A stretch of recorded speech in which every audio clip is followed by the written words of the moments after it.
കഠിനമായ രോഗപീഠകളാൽ അൾത്താരയ്ക്ക് മുന്നിൽ എത്താൻ കഴിയാതെ പോകുന്ന രോഗികൾക്കും ജീവിതത്തിൽ ഒറ്റപ്പെടൽ അനുഭവിക്കുന്നവർക്കും കനത്ത പ്രത്യാശയും ആത്മീയ കരുത്തും പകരുന്ന ഇറ്റലിയിലെ പ്രശസ്ത മിസ്റ്റിക്കായ ജമ്മ ഗൽഗാനിയുടെ ജീവിതം നമുക്ക് പ്രത്യാശ നൽകുന്ന ഒന്നാണ്.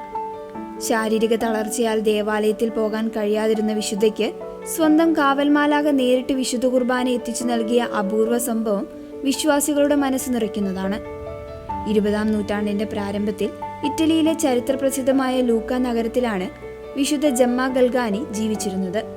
ചെറുപ്പകാലത്തു തന്നെ ക്ഷയരോഗം ബാധിച്ച ജമ്മയെ പൂർണ്ണമായും തളർത്തിക്കളഞ്ഞു. കഠിനമായ ശാരീരിക വേദനകളാൽ അവൾ പൂർണ്ണമായും കിടപ്പിലായി. ദിവ്യകാരുണ്യനാഥനോട് അടങ്ങാത്ത ഭക്തിയുണ്ടായിരുന്ന ജമ്മയ്ക്ക് രോഗം മൂലം വിശുദ്ധ കുർബാനയിൽ സംബന്ധിക്കാൻ ദേവാലയത്തിൽ പോകാനോ കഴിയാത്ത അവസ്ഥയായിരുന്നു. ഇതവളെ വല്ലാതെ സങ്കടപ്പെടുത്തിയിരുന്നു. ഈശോയോടുള്ള ജമ്മയുടെ ഈ സ്നേഹം ദൈവം കാണാതിരുന്നില്ല. ദൈവം തന്റെ അനന്തമായ കാരുണ്യത്താൽ ജമ്മയ്ക്ക് വലിയൊരു ആശ്വാസം നൽകിയിരുന്നു.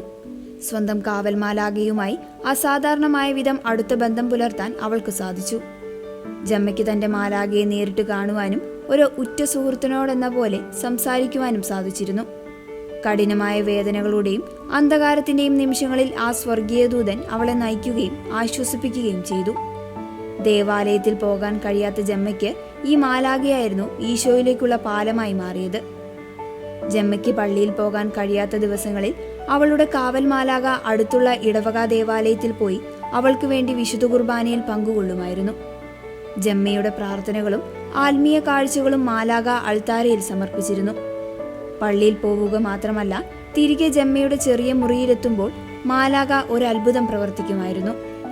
ദേവാലയത്തിൽ നിന്നും ആശീർവദിച്ച തിരുവോസ്തി മാലാക തന്റെ കൈകളിൽ വഹിച്ചുകൊണ്ട് ജമ്മയുടെ അടുത്തെത്തുമായിരുന്നു. ഇത് കേവലം ആത്മീയമായ ഒരു ദർശനമോ സ്വപ്നമോ ആയിരുന്നില്ല. ജമ്മയുടെ സ്വന്തം ഡയറി കുറിപ്പുകളിലും അക്കാലത്തെ സാക്ഷികളും സാക്ഷ്യപ്പെടുത്തുന്നതനുസരിച്ച് മാലാക കൈകളിൽ യഥാർത്ഥ തിരുവോസ്തിയുമായി പ്രത്യക്ഷപ്പെടുകയും ജമ്മ അത് അതീവ ഭക്തിയോടെ യഥാർത്ഥ കുർബാന സ്വീകരണമായി നാവിൽ സ്വീകരിക്കുകയും ചെയ്യുമായിരുന്നു. ഈ അത്ഭുതം പലതവണ ആവർത്തിച്ചു. തന്റെ 25-ാം വയസ്സിൽ മരണത്തിന് കീഴടങ്ങുന്നതുവരെ ലോകത്തിൽ നിന്നും ഒറ്റപ്പെട്ട് കിടന്നിട്ടും ക്രിസ്തുവുമായി സദാ ഒന്നായിരിക്കാൻ ജമ്മയായി സഹായിച്ചത് ഈ അത്ഭുത കുർബാന സ്വീകരണമായിരുന്നു. ഈശോയുടെ പഞ്ചക്ഷതങ്ങളും ജമ്മയ്ക്ക് ഉണ്ടായിരുന്നു. രോഗികളായവർക്കും സഭയുടെ കൂദാശകൾ കൃത്യമായി സ്വീകരിക്കാൻ കഴിയാത്ത വിധം ഒറ്റപ്പെട്ടു പോയവർക്കും വിശുദ്ധ ജമ്മയുടെ ജീവിതം ഇന്നും വലിയ ആത്മീയ പ്രചോദനമാണ്.